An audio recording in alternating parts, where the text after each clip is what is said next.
You can go anywhere in Hull and you can like start a conversation with people. It's like a big village, really. The personalities in Hull are out of this world. It's definitely a city like no other. There was a pillar fight, wasn't there? The Hull's pillar fight. And then there was a time where everyone got naked, painted themselves blue and marched through Hull. Yeah. Our year as City of Culture really like raised people's belief in the city, and I think that just reminded people that we have like actually got a fantastic heritage here in the city. You know, we've got a great story to tell. So I think there was a lot of, you know, vibrancy in the city, but I also think that we're aware that there's a lot of people that are still struggling in the city with a whole host of problems. I think there's a lack of understanding around the issues young people are facing and the impact that has on their mental health and how young people process that. The Warren Youth Project is a resource centre for 16 to 25-year-olds. We offer different services for young people. We have a counselling service, we have an employment and education service, we have a creative industry project, informal learning project, and actually loads more. It's an open access space where young people come in to use one of the services, or they can just come in to chat with their friends, have a cup of tea. They can come see one of the staff if they want a one-to-one. Some of them don't have very good home lives and they come to the Warren to escape that. Because we see these young people every single day, we figure out kind of their moods. We know when they're having a bad day. We might pass them in the corridor one day and they're fine, and we pass them in the corridor the next day and they're not. We pick up on these small indicators to then make sure that we go to them and say, look what's happening, and then that's how the help kind of blossoms from that. So as soon as we went into lockdown, that was kind of completely gone. My name's Chrystal, I'm 24. Well, I've got an oldest called Tilly. She's just been finally diagnosed with autism. And then my youngest, Andie. How big are we building it? Bigger. If I want at home, I was here in the Warren with the girls. Except the girls used to just come running in. Like Tilly, she used to sit there with the paints and the glitter and stuff like that. So like, it was something for her to do as well, of not being stuck around me, like just a little bit of freedom. Even though she don't like a little bit of freedom, she just needed that little bit of space. So I can't wait till this place to reopen, to be honest. What colour is it? Red! No, it's nearly red. Lockdown affected Tilly quite a lot.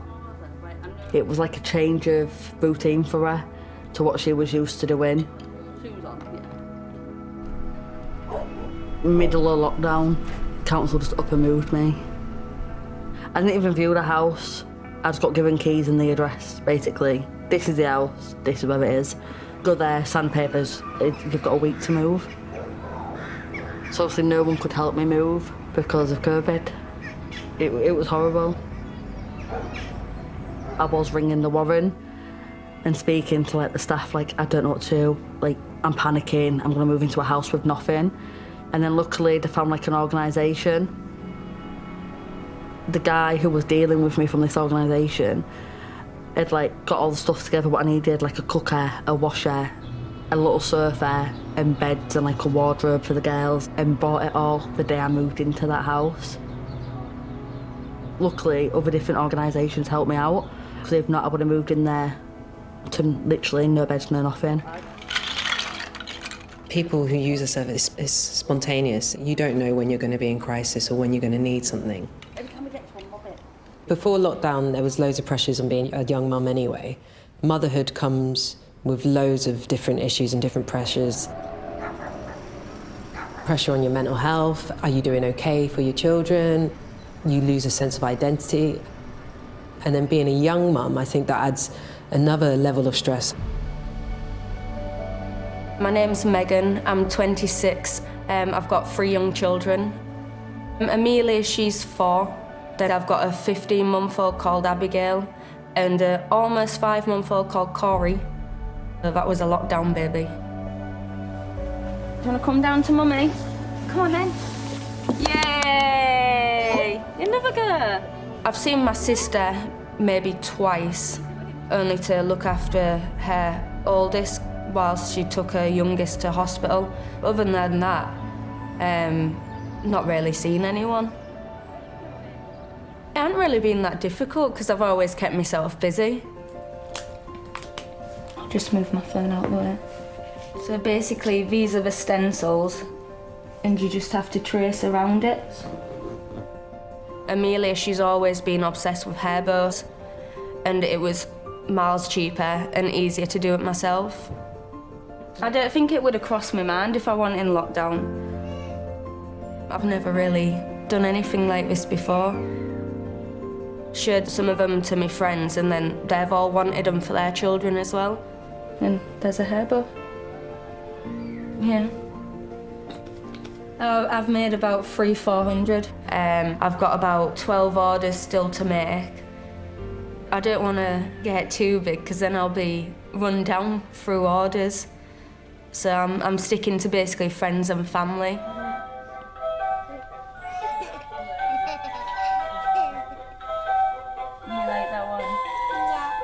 It's a perk as well because without being around friends I get to focus my time on the children as well, and I get to do loads of different things with them. We've been having water fights, we've been doing loads of drawings and pictures which are plastered all over my house. What are they? Are they art? What is it? Of my family. The one with me and Mummy. Yeah. The only time that I got upset was like when I couldn't afford food for the kids. So I felt like a bad parent. So obviously with having another child to pay for and lockdown going down, you can't afford everything for him. I'd go days without eating so that my kids could eat, and it was just one of the hardest things. Sorry.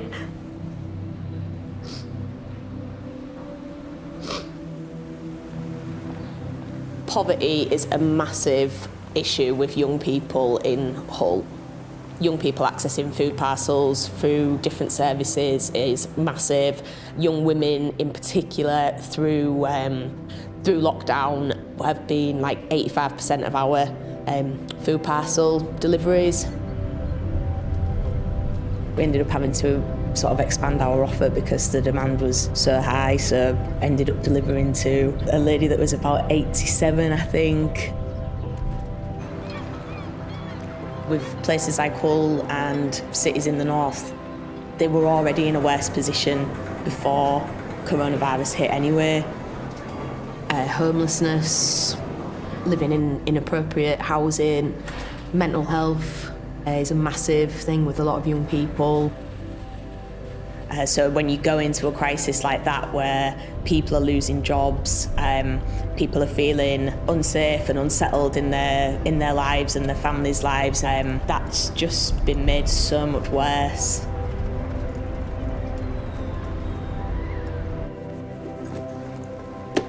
I'm Andie, I'm 18. I'm currently a student at Hull University.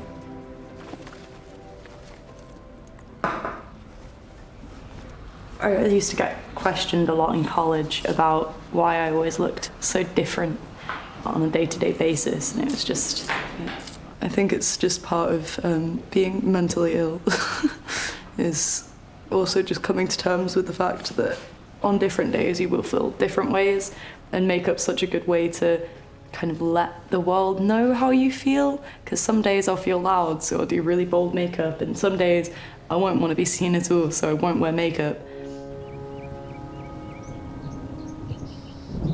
I moved to my best friend's house and I just slept on his couch 3 days after I'd moved in. Lockdown got initiated, so I just spent the beginning of lockdown with my friend and his family, and then the day after I turned 18, I moved into a flat by myself, and that's when it started like dawning on me, like, this is a way of life now. I kind of have to put up with this for as long as possible now.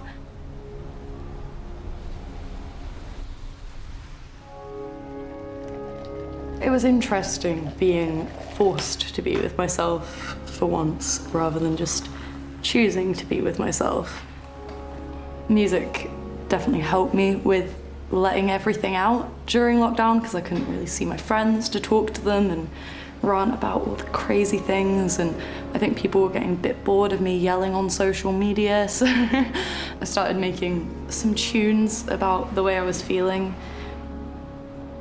It's nice to be able to scream and sing softly if I need to, and just have whatever kind of voice I need to in order to let the emotions out. I've got a notebook.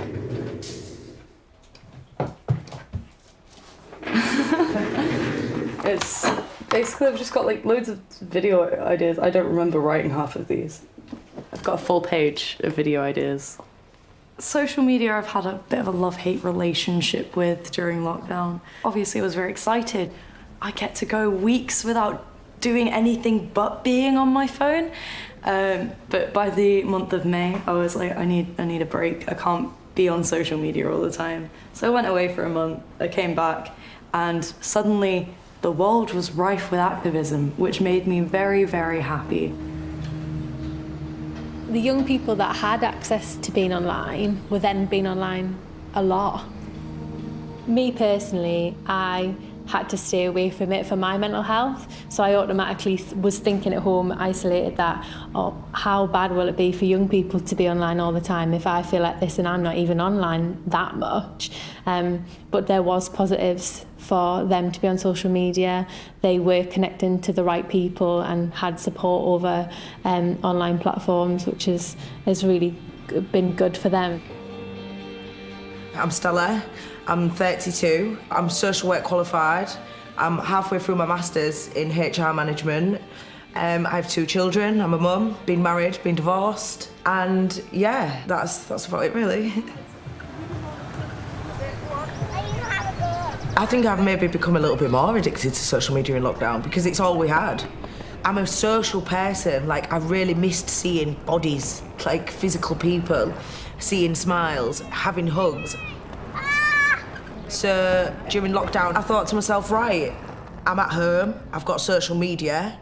So I started doing like random check-ins with people that I'd maybe not seen for years. And I just started randomly video calling people.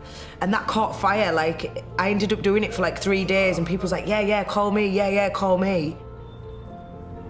When lockdown started easing, I sort of focused it towards Black Lives Matter and getting people together and sort of finding out what the problems were in the city, because I had my own personal experiences of racism, but I didn't know if everybody else had those same experiences. So I held a discussion in Queen's Gardens so we could socially distance it, and started to get like sort of experiences from people really about how they felt that they'd been mistreated or not listened to, and it was really, really powerful.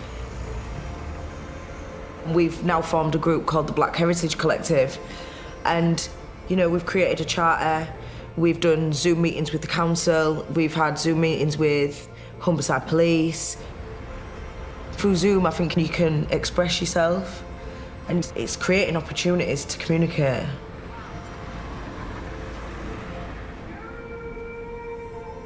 My name's Sophie, I'm 19 and I've just finished a level 2 course, Health and Social, at Hull College.